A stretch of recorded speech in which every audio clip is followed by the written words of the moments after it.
BI Group компаниясын тексеру керек. Мәжіліс депутаттары осындай ұсыныс айтты. Бұл туралы Экспресска жазды.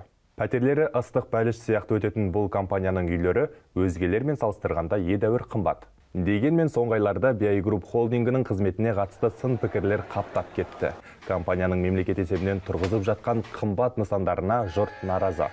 Бұл сөзді Жамбыл Ахметбеков айтты. Депутаттың айтуынша Айдын Рахымбаев негізін қалаған холдинг кей нысандарға құрылыс жүргізбей, басқа бір компанияларға қымбат бағаға сатып жіберген.